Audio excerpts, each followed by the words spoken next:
প্রিয় শিক্ষার্থীরা, আশা করছি তোমরা সুস্থ আছো এবং ভালো আছো। পটিয়া মডেল হাই স্কুল কর্তৃক আয়োজিত নিয়মিত অনলাইন ক্লাসে তোমাদের স্বাগত জানাচ্ছি। তোমাদের আজকের ক্লাসে নবম ও দশম শ্রেণীর ফিনান্স অ্যান্ড ব্যাংকিংয়ের অর্থের সমূল্য অধ্যায়টি নিয়ে আমরা আজকে আলোচনা করব। ইতিপূর্বে আমরা অর্থের সমূল্য নিয়ে একটা ক্লাস করেছিলাম, তোমাদের বেসিক ক্লাসটা করেছিলাম, কিছু সূত্র নিয়ে আলোচনা করেছিলাম, অর্থের সমূল্য বলতে কী আলোচনা করেছিলাম, আরও বিভিন্ন বিষয় নিয়ে আলোচনা করা হয়েছিল। আশা করি তোমরা দেখেছো, বুঝেছো। এর পরবর্তী আজকে আমরা একটা প্রশ্নের সমাধান নিয়ে এসেছি। একটু খেয়াল করো তোমরা, একটা উদ্দীপকের আলোকে চারটা প্রশ্ন, এই চারটা প্রশ্ন সম্পর্কে আমরা আলোচনা করব। 5 বছর পর 50,000 টাকা পাওয়ার আশায় তুমি কিছু টাকা জমিয়ে ব্যাংকে রাখতে চাও। সোনালী ব্যাংক তোমাকে বার্ষিক 8%, সোনালী ব্যাংকে কত পার্সেন্ট? এই 8%। একটু খেয়াল করবা, 8% হারে সুদ প্রদানের প্রস্তাব দিয়েছে। অপরদিকে অগ্রণী ব্যাংক 7.5% হারে, অগ্রণী ব্যাংক দিয়েছে কত? 7.5% হারে ত্রৈমাসিক। এখানে একটা কথা আছে, এখানে চক্রবৃদ্ধি সংখ্যা উল্লেখ আছে। এর আগেটা ছিল বার্ষিক, এটা হচ্ছে ত্রৈমাসিক। এই বিষয়গুলো নিয়েও আমরা গত ক্লাসে আলোচনা করেছিলাম। ত্রৈমাসিক কী, অর্ধবার্ষিক কী, 2 মাস পর পর বললে কীরকম, মাসিক বললে কীরকম, বা বার্ষিক বললে কীরকম, দৈনিক বললে কীরকম, পাক্ষিক বললে কীরকম আলোচনা করেছিলাম। আচ্ছা যাক, 7.5% হারে ত্রৈমাসিক চক্রবৃদ্ধি সুদের প্রস্তাব দিয়েছে।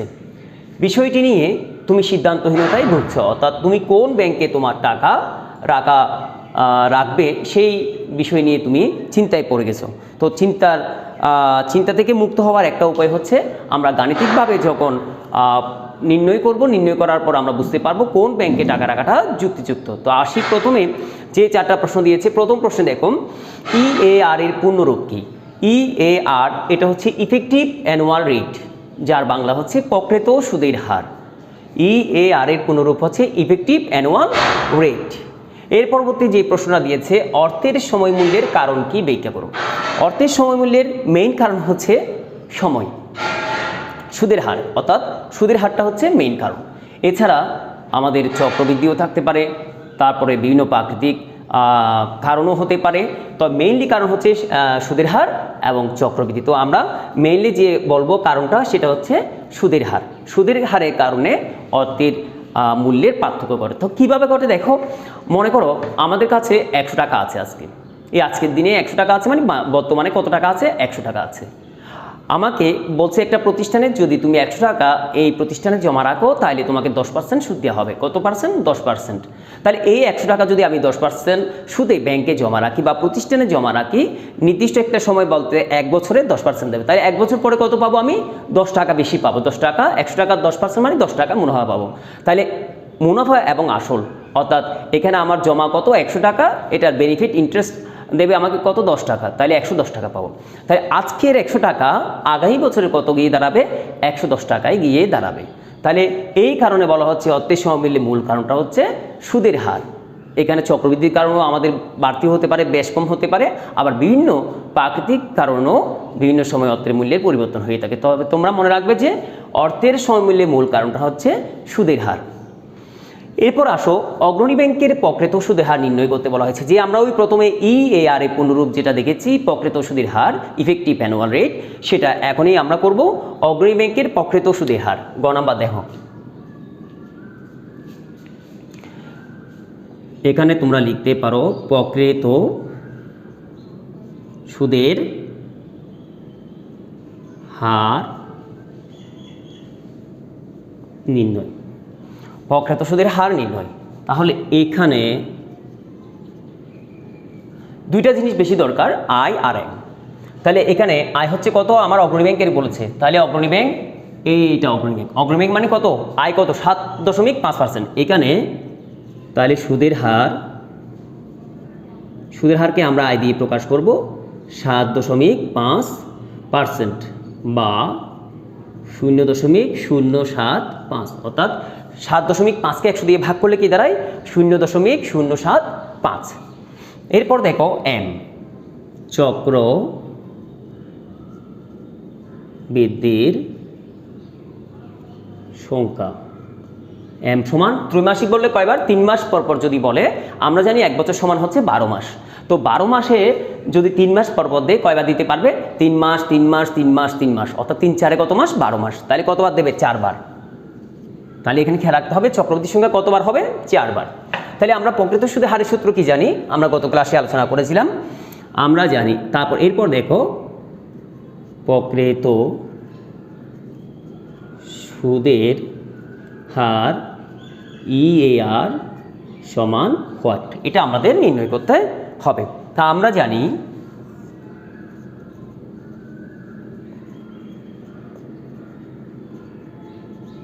EAR সমান 1 plus I/m to the power m minus 1।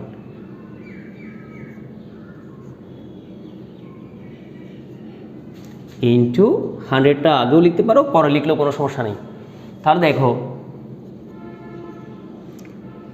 I এর মান হচ্ছে কত? 0.075, 0.075, m হচ্ছে 4, তারপর এর উপরও m হচ্ছে 4 বিয়োগ 1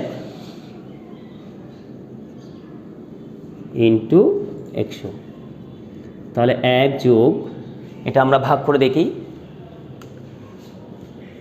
0.075 ভাগ 4, তাহলে পাচ্ছি কত? 0.01875। এখানে পাওয়ার 4, এখানে 1,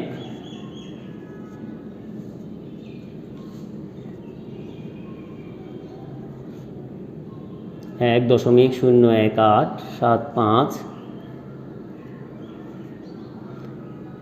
এটাকে ইনভার্স যদি করি আমরা,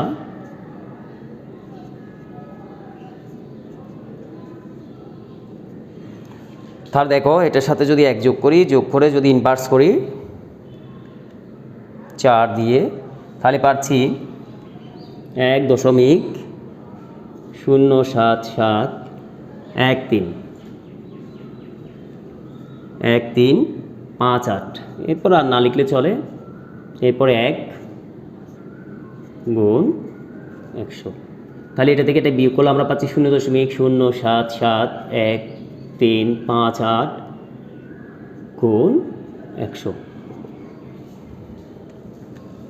যদি আমরা গুণ করি তাহলে কি পাই? 100 দিয়ে যদি গুণ করি আমরা পাচ্ছি 7.713। তাহলে 7.713 মানে 7.71%। তাহলে দেখো প্রিয় শিক্ষার্থীরা, আমরা কত পেয়েছি? আমরা প্রকৃত সুদের হার নির্ণয় করে কত পেয়েছি? 7.71% পেয়েছি।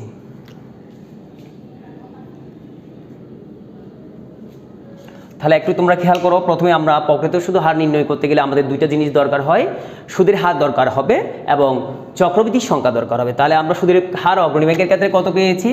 7.5 পেয়েছি। আর চক্রবৃদ্ধির সংখ্যা কত পেয়েছি? ত্রৈমাসিক, তাহলে 4 বার।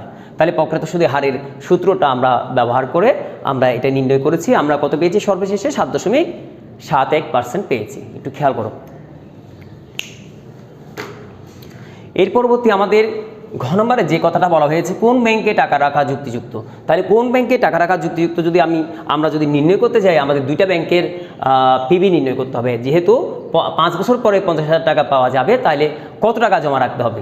তাহলে দুইটা ব্যাংকের পিবি দরকার হবে। একটু খেয়াল করো।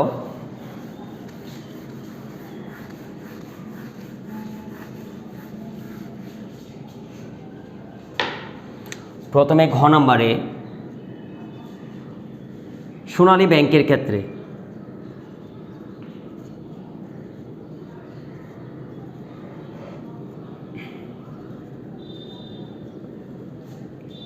এখানে দেখো আমাদের এফবি ভবিষ্যৎ মূল্য হচ্ছে, এফবি সংক্ষেপে লিখছি ফিউচার ভ্যালু, মানে ভবিষ্যৎ মূল্য। ফিউচার ভ্যালু হচ্ছে কত? 50,000 টাকা। সময় আমরা এন দিয়ে প্রকাশ করছি কত বছর? 5 বছর। মেয়াদকে আমরা এন দিয়ে প্রকাশ করেছি, মেয়াদ হচ্ছে 5 বছর। এরপরে আমাদের সুদের হার দেওয়া আছে, দেখো সুদের হার হচ্ছে 8%। তাহলে আয় সমান 8% বা 0.08। এরপরে চক্রবৃদ্ধি আমাদের নেই, বার্ষিক আছে চক্রবৃদ্ধি, তাহলে এটা লেখার দরকার নেই।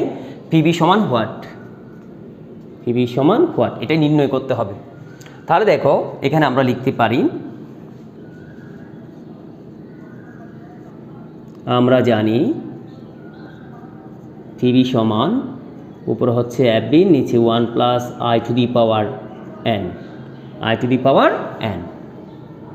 তাহলে FB হচ্ছে কত? 50,000 টাকা। আর এটা হচ্ছে 1 যোগ I এর মান হচ্ছে 0.08, আর N এর মান হচ্ছে কত বছর? 5 বছর। এই N এর মান হচ্ছে এই 5 বছর।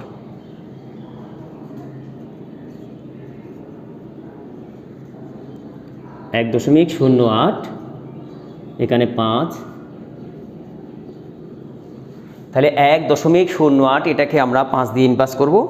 1.08 ইনভার্স 5, তাহলে 1.46932 এরপরে আরও সংখ্যা আছে, আর বেশি লেখার দরকার নেই, এতটুকু লিখলে হবে। তাহলে কত পাচ্ছি আমরা একটু ভাগ করে দেখি।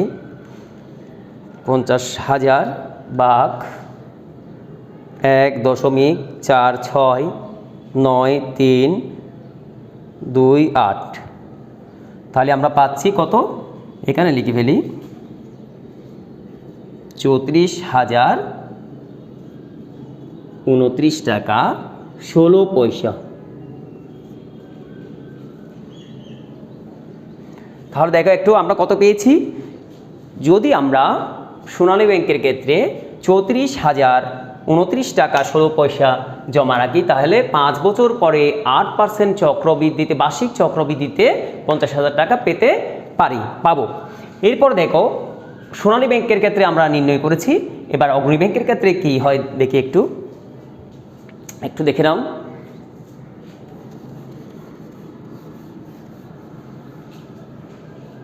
তাহলে অগ্রণী ব্যাংকের ক্ষেত্রে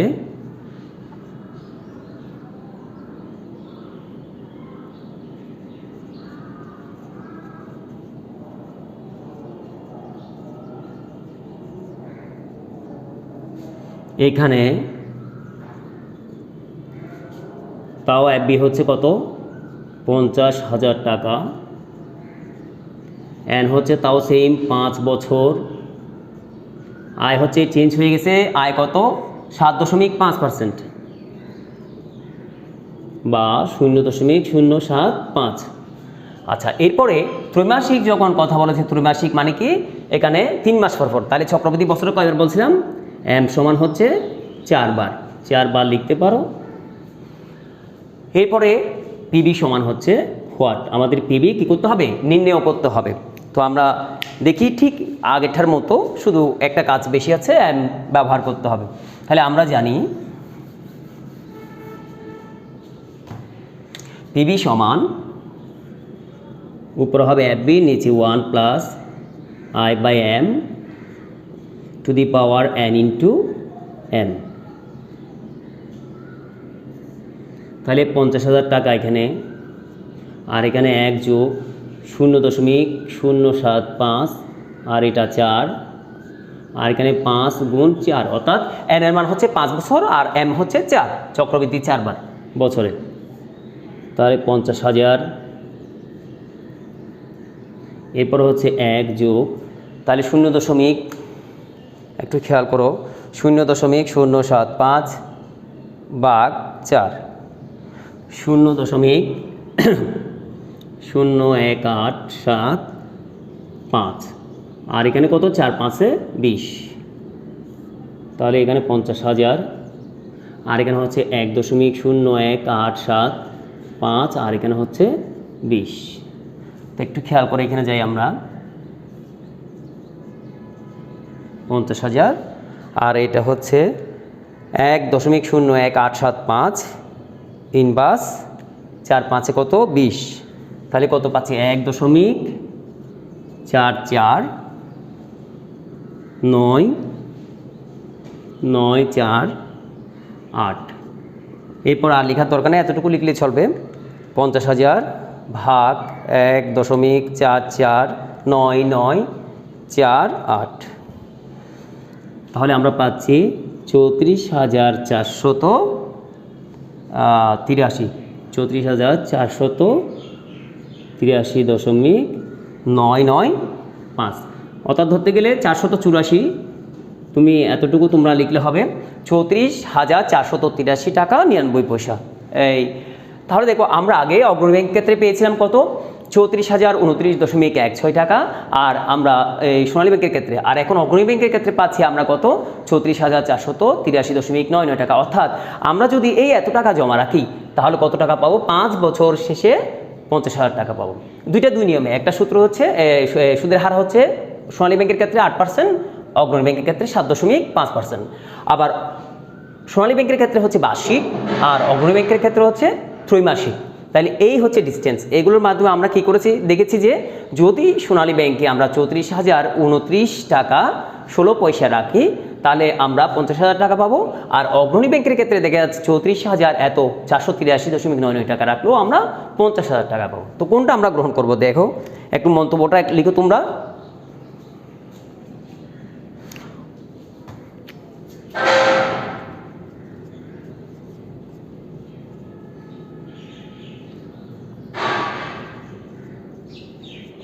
$50,000 টাকা 5 বছর মেয়াদ শেষে পাওয়ার জন্য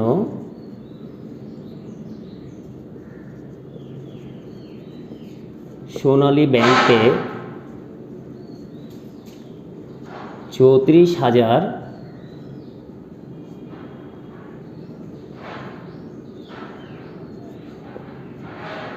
29.16 টাকা এবং অগ্রণী ব্যাংকে 34,483.99 টাকা রাখতে হবে। অর্থাৎ বলছে কি, 50,000 টাকা 5 বছর মেয়াদ শেষে পাওয়ার জন্য সোনালী ব্যাংকে এত টাকা এবং অগ্রণী ব্যাংকে এত টাকা রাখতে হবে। তাহলে দেখো উপরোক্ত তথ্য হতে আমরা বলতে পারি যে